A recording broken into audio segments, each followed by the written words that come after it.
Thanks అమ్మా. బావా thank you కీర్తి. ఇక్కడున్నారా? తొందరగా రెడీ అవ్వండి, మనందరం కులదైవం గుడికి ఊరెళ్ళాలి. గుళ్ళోకి భూతాలకు ప్రవేశం ఉండదు కదా వాసుకి. నాకు నా కోడలికి మాత్రమే ప్రవేశం ఉంటుంది. ఈ మధ్య మీరు చాలా ఎక్స్ట్రాలు చేస్తున్నారు. అంటే నా ఉద్దేశం ఏంటంటే, ఎప్పుడు దయ్యాల ఆలోచనలు చేసే నీకు గుడికి వెళ్ళాలన్న బుద్ధి ఎందుకు పుట్టింది అది చెప్పు. దానికో కారణం ఉంది. అబ్బో, అంతేలే, కారణం లేకుండా నువ్వే పని చేయవు కదా.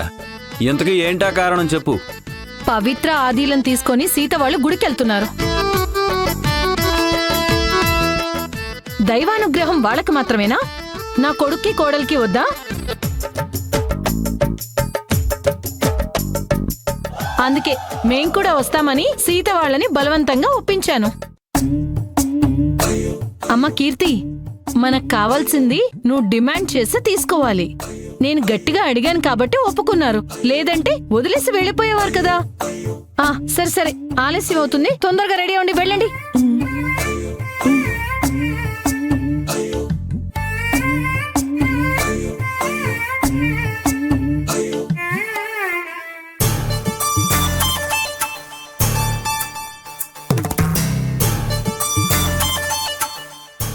మీరిద్దరూ ఏంటి ఇంకా అలాగే ఉన్నారు? రెడీ అవ్వండి, బయలుదేరదాం.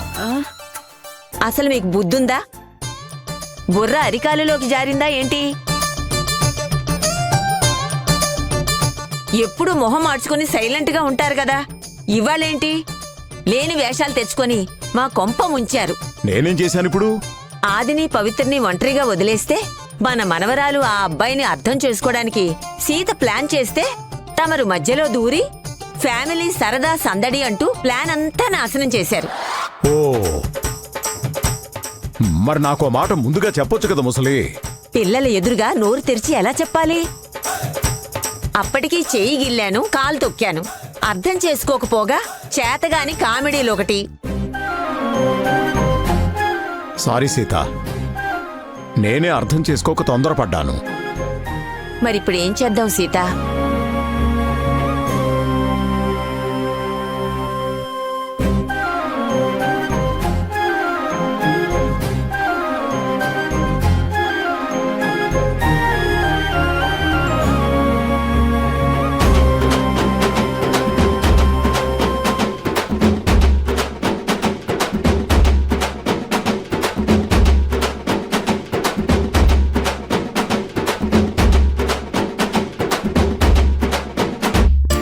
సీత, చక్రవర్తి గారు మాత్రం ఆగిపోవడం ఎందుకు?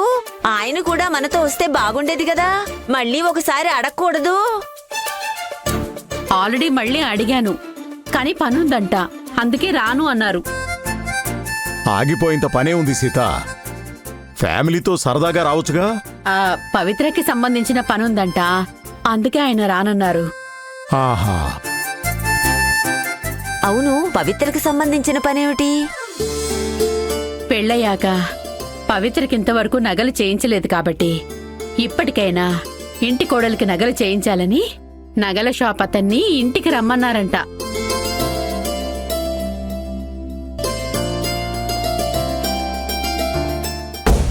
వీళ్ళందర్నీ పంపించేసి ఏదో ఒకటి చేసి నగల షాప్ అబ్బాయిని దబాయించైనా నా కోడలికి నగలు చేయించొచ్చు. మిగతా వాళ్ళు రెడీ అయ్యారు, బయలుదేరదామా వాసుకి? మేము రావటం లేదో, మీరు వెళ్ళరండి. అదేంటి, వస్తాను అన్నారుగా వాసుకి, సడన్ గా ఏమైంది? అంటే అది ఆయనకి ఆరోగ్యం సరిగ్గా లేదంట, అందుకే రావట్లేదు.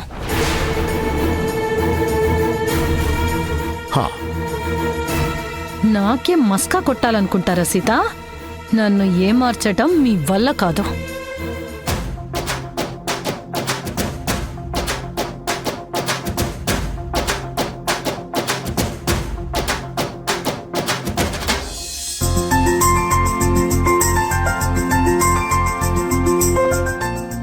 మనం రెడీ అయింది, ఇది ప్లాన్ అని ఆది పవిత్రలకి అనుమానం రాకుండా ఉండడానికి.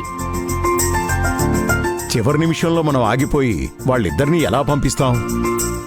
అదే చెప్పబోతున్నా.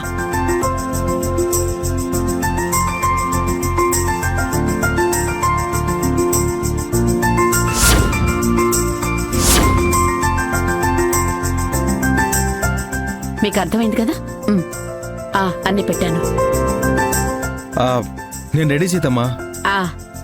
పవిత్ర రెడీ అయ్యి వస్తే మనం బయలుదేరుతాం.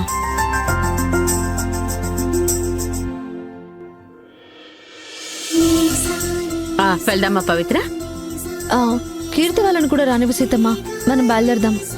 వాళ్ళు రావట్లేదు, డ్రాప్ అయ్యారు. ఎందుకు? ఏమో, ముందు వస్తామన్నారు, తర్వాత రావట్లేదు అన్నారు. వాసుకి గురించి మనకు తెలిసిందే కదా. సరే సరే, మనం వెళ్దాం పదండి. పదండి, రా. రండి రండి, మీరు కూడా రండి. మీరు పదండి. త్వరగా రండి.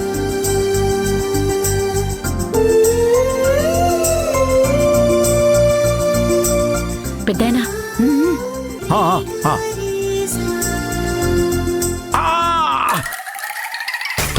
ఏమైందండి? ఏమైందండి? బాబాయ్, అబ్బా, భగవంతుడా, నొప్పి. తాతయ్య ఏమైంది?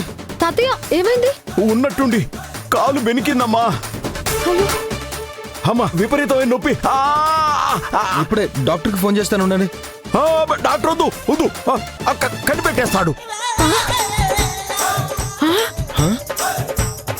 అయ్యో, కనిపెట్టడం ఏంటి తాతయ్య? అంటే కాలు బెనికింది కదా, ఏదేదో మాట్లాడుతున్నాను. వాడు ఇంజెక్షన్ అని కట్ అని నా మతి బాగొడతాడు. వద్దమ్మా, బెనికింది కాలే కదా, బామ్ రాస్తే తగ్గిపోతుంది. సరే పవిత్ర, మీరు బయలుదేరండమ్మా. తాతయ్యని నేను చూసుకుంటాను కదా. సరే సీతమ్మ, రా, మనం బయలుదేరదాం.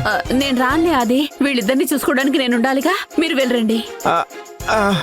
మేం మాత్రం ఎలా వెళ్తాం సీతమ్మ? ఇంకోసారి వెళ్దాంలే. ముఖ్యంగా వెళ్లాల్సింది, పూజ చేయాల్సింది మీరిద్దరే. మనందరం సరదాగా వెళ్దాం అనుకున్నాము. ఈ లోపల బాబాయ్ గారికి ఇలా అయింది.